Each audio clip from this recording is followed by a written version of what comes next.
Pues en este vídeo vamos a aprender cuáles son los pilares básicos del diseño gráfico. Y como siempre, lo primero es deciros cuáles son los objetivos, ¿no? Las cuestiones que vamos a ver en concreto. Así que para empezar, lo que vamos a ver y entender es por qué necesitamos el diseño gráfico. Y lo segundo que vamos a ver es qué elementos son los que usamos a la hora de crear ese diseño gráfico, ¿no? Cuáles son los elementos con los que podemos jugar. Así que dicho esto, tiro la intro y empezamos.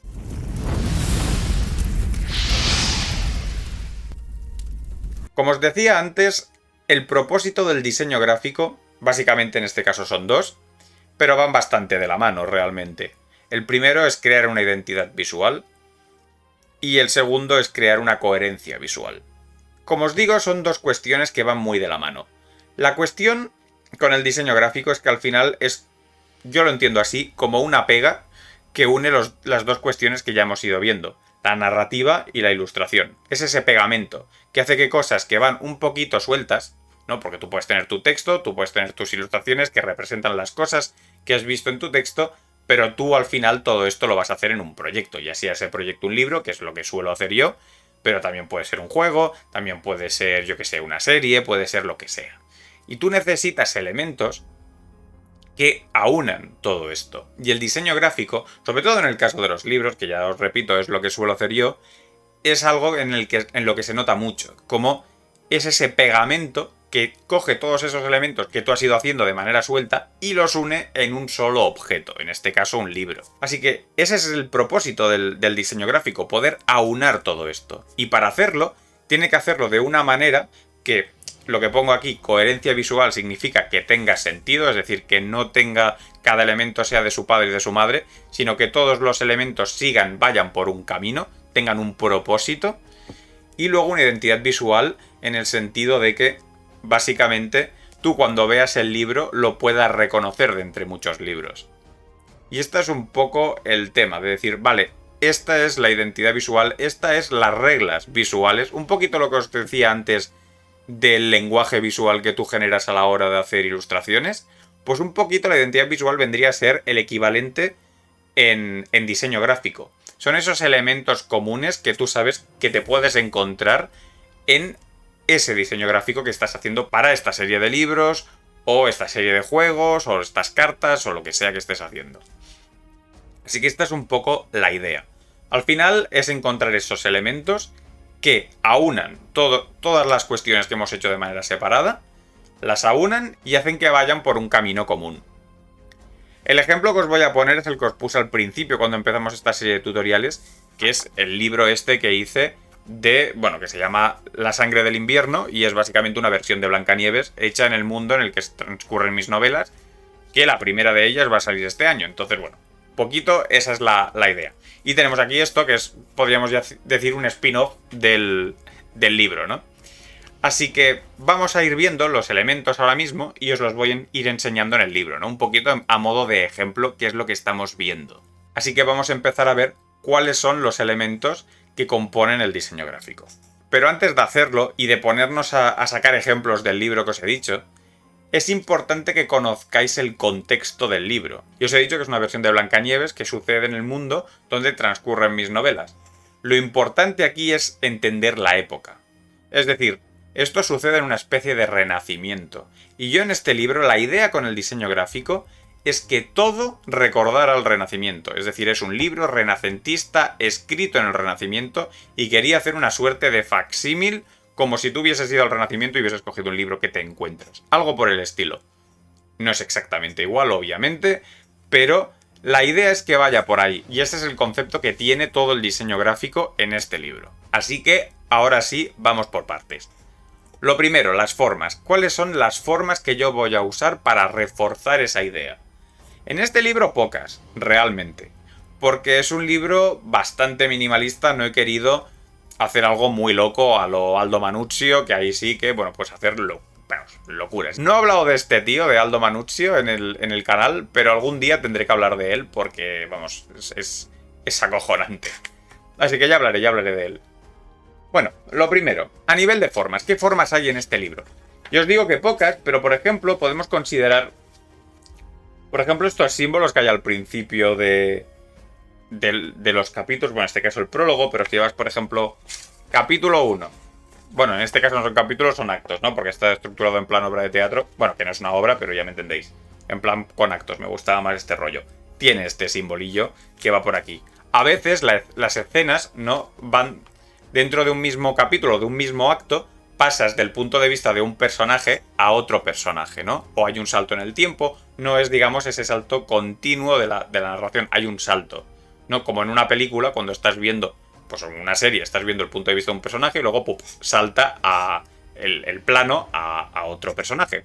Entonces, en este caso, para hacer esto, lo que hice es meter el simbolito este, a ver si aparece alguno por aquí, es poner el símbolo este de aquí, que no sé si se aprecia muy bien, pero aquí tenéis como una hojita, y esta hojita es un símbolo, una forma que yo pongo para representar ese salto, de decir, bueno, aquí acaba esta parte de la historia dentro del mismo acto y salta a otro personaje o salta a otra cosa.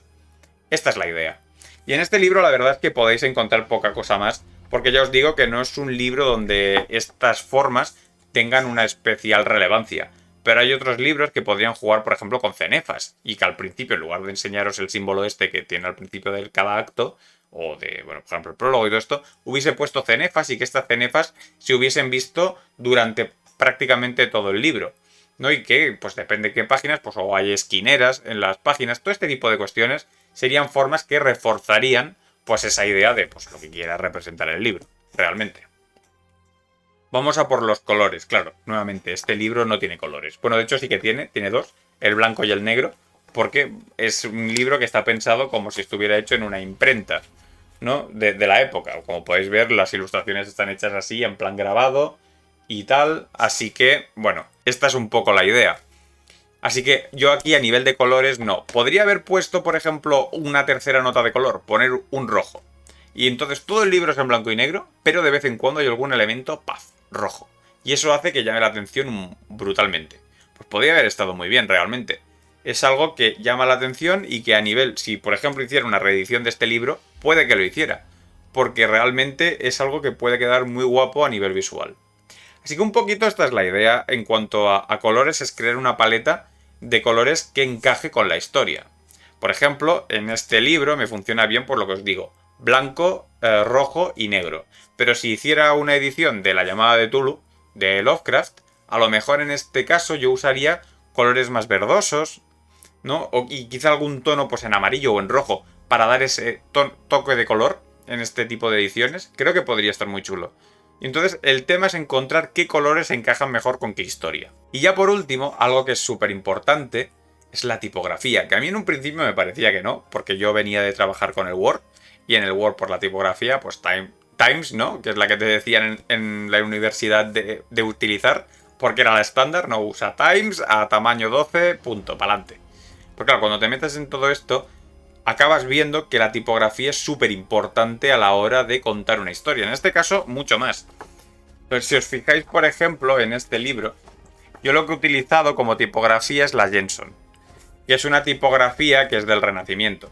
Ya se utilizaba en el Renacimiento y he querido utilizar esta tipografía nuevamente para recordar a lo mismo. Si veis, todo el libro está pensado en que cada fragmento del libro te esté gritando Renacimiento a la cara. El cómo están colocadas el texto en la página, el tipo de tipografía que estoy utilizando, los colores, la manera de ilustrar, la propia historia, obviamente, porque está narrada desde un punto de vista renacentista, es decir, los valores que se usan en esta historia no son los valores actuales, son los valores del Renacimiento. Esta es un poco la idea.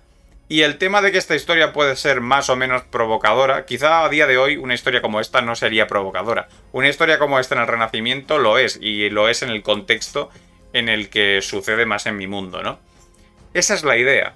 Todo te está gritando Renacimiento a la cara, y si lo veis, al final, pues ¿qué he utilizado? Apenas nada. Hay pues una tipografía que sí que está utilizado con una intención, colocar los elementos en la página, y en este caso realmente este libro es muy minimalista en esto porque usa muy pocos elementos de estos de aquí. Pero están ahí todos. Están las formas, ya las hemos visto. Están los colores, aunque sea blanco y negro siguen siendo colores. Y es intencionado que sea esto y que no sea un libro color. Es algo intencionado.